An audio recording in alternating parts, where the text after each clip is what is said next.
Hello friends, welcome back to my channel some creative moments. और आज मैं इस कपड़े के साथ कुछ क्रिएटिव करने वाली हूँ। मैं बनाने वाली हूँ इसका क्यूलोट्स, क्योंकि ये मेरा सेकंड पार्ट है। फर्स्ट पार्ट मैं कल बना चुकी हूँ और पिछली वीडियो में मैं आपको दिखा चुकी हूँ कि फर्स्ट पार्ट में मैंने बनाया था एक टॉप, और आज उसी से रिलेटेड मैं बनाऊँगी एक क्यूलोट्स पार्ट।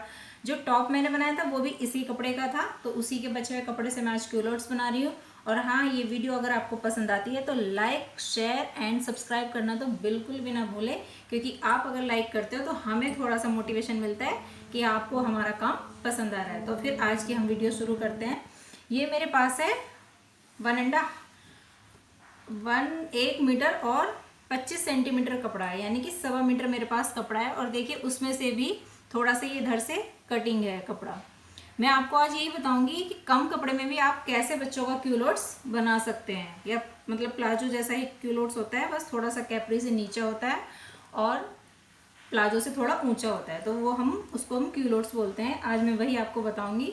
और सबसे पहले ले लेते हैं हम इस कपड़े को, फैला लेते हैं, और जो इसका ओपन पार्ट है वो करेंगे हम अपनी तरफ। और फिर उसके बाद हम उसकी ले लेते हैं नाप। और मेरे जो क्यूलोट्स की नाप है, जो लंबाई है, हम अपनी तरफ से नापेंगे। जो लंबाई है वो है 27 इंचेस। तो आज पहले मैं नापती हूँ इसकी लंबाई। ये देखिए, ये कपड़ा थोड़ा सा उस हिसाब से, मतलब मैं जो इसमें है ऊपर से नेफा जो है लास्टिक लगाने के लिए, वो मैं अलग से लगाऊंगी कपड़ा। तो हम इसके ऊपर से सिलाई का छोड़ के ½ इंच, और फिर हम इसकी लंबाई नाप लेंगे। लंबाई हमारे पास 27 है, तो हम नीचे से मोड़ने के लिए 1 इंच रखेंगे, तो हम लगा लेंगे 28 पे निशान। तो ये मैंने लगाया 28 पे निशान। फिर उसके बाद हम नापते हैं ऊपर की चौड़ाई। ऊपर की चौड़ाई मेरी है 10 इंच। तो क्योंकि ज़्यादा बड़ा बच्चा नहीं है इसलिए 10 इंच है, तो मैं 10 इंच में सिलाई का रखूँगी। और थोड़ा सा ये कपड़ा श्रिंक भी हो सकता है, तो थोड़ा सा मैं उसके लिए फालतू भी रखूँगी। तो फिर मैं रख लेती हूँ 11.5। तो ये मैंने लगाया 11.5, तो मैं लगा लेती हूँ निशान 11.5 पर। ये मैंने लगाया 11.5। अब हम यहीं से आसन की लंबाई नापेंगे कि आसन हमारा कितना है। आसन मेरा है आगे, क्योंकि ये अलग अलग से पार्ट कटते हैं, तो इसलिए हमें आगे के पार्ट अलग काटने पड़ते हैं और पीछे का पार्ट अलग काटने पड़ते हैं। तो इसलिए हम आगे का आसन भी इसका अलग होता है और पीछे का आसन भी अलग होता है। दोनों की लंबाई अलग अलग होती है, सेम नहीं होती है।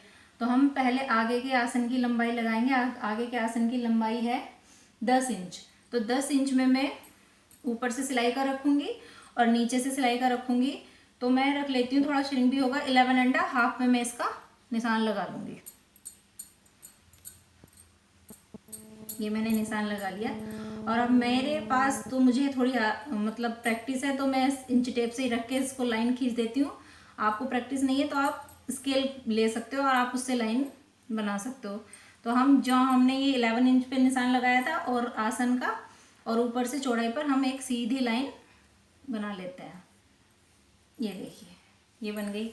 अब मैं नीचे से, जहाँ पर हमने यहाँ पे 11 इंच का निशान लगाया था, यहाँ पर भी पीछे बैक साइड में भी हम लगाएंगे। ये मैंने यहाँ पर लगा दिया।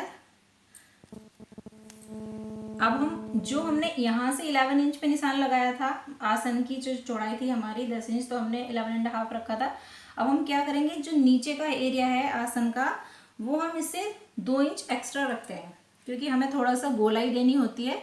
और जितनी हम ये गोलाई देते हैं उतना हमारा जो है क्यूलोट्स या प्लाजो बहुत अच्छा बनता है। वो ऊपर कुछ सिलाई की तरफ से नहीं चढ़ता है। तो हम इस पे लगाएंगे, जैसे हमने यहाँ पे लगाया था 11.5 पे, तो हम कम से कम यहाँ पर 1.5 इंच और फालतू लगाएंगे। तो हम लगा लेते हैं यहाँ पे 13.5 पर निशान लगा लेते हैं।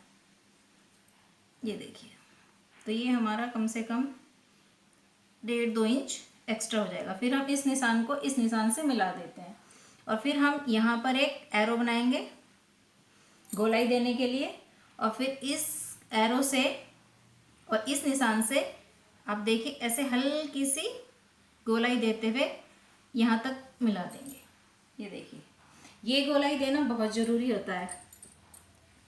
अब जहाँ पर हमारी 28 इंच निशान आया था वहाँ पर हम नापते हैं नीचे की चौड़ाई।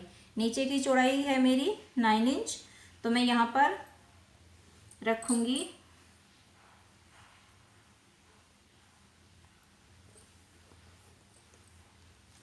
1/2 इंच इधर से सिलाई का और 1/2 इंच इधर से, तो हम रख लेंगे 10 इंच।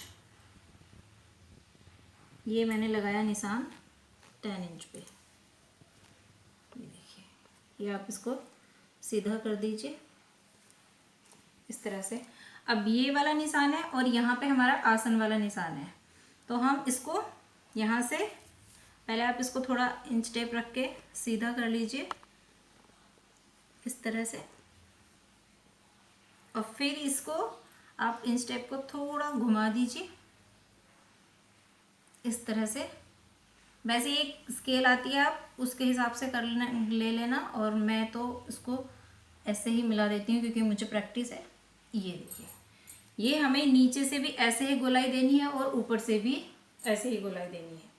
अब हम इसकी कर लेंगे कटिंग, और फिर हम क्या करेंगे, यही वाला जो पार्ट हमारा कट जाएगा, जो हमारा कपड़ा इधर बचा है, हम इसको ऐसे पलट के इधर रख लेंगे तो हमारा सेकंड पार्ट भी कट जाएगा। वो मैं आपको बताऊंगी।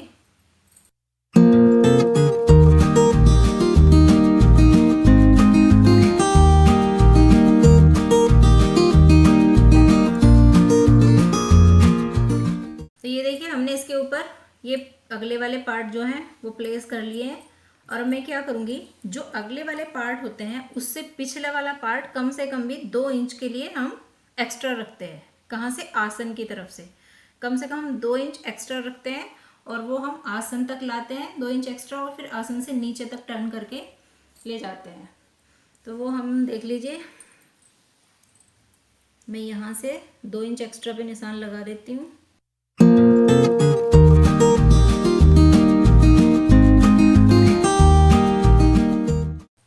ये देखिए, यदि यहाँ से 2 इंच मैंने एक्स्ट्रा निशान लगा लिया है आसन से नीचे तक भी।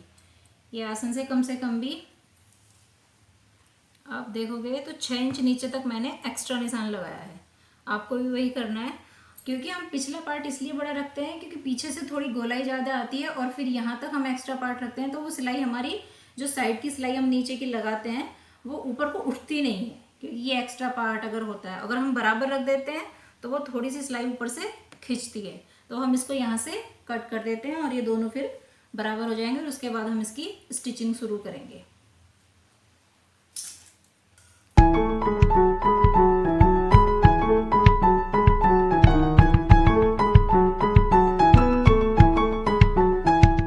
हम क्या करते हैं, यहाँ पे जो हमें इलास्टिक डालना है उसके लिए हम अलग से नेफा लगाएंगे, तो उसके लिए पट्टी कटिंग कर लेते हैं।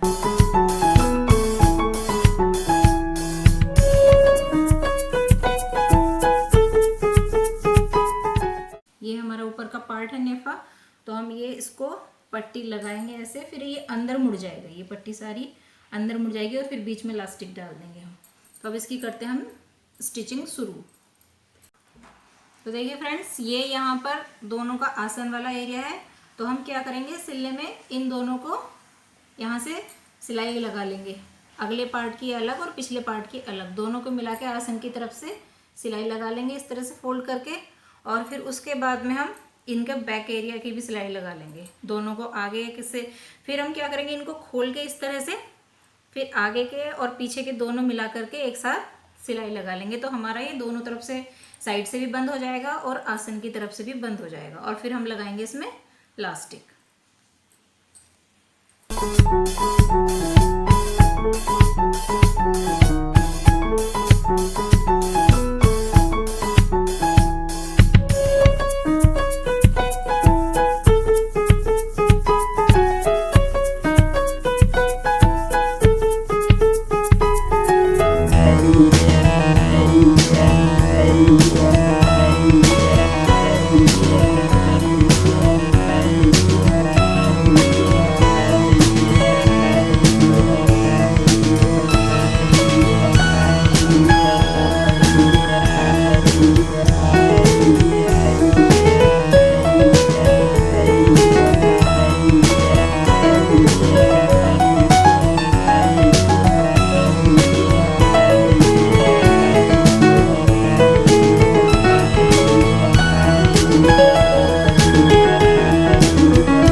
ये देखिए, ये इधर से भी थोड़ा बराबर कर लिया और इधर से भी बराबर कर लिया। अब यहाँ पे इधर भी सिलाई लगानी है और इधर भी सिलाई लगा देनी है, जिससे ये साइडों से निकले ना। और फिर इसको इस तरह से खींच के दूसरे से खिंचवा के और फिर इसके बीच में यहाँ पर एक सिलाई लगा देंगे, तो ये सेट हो जाएगा।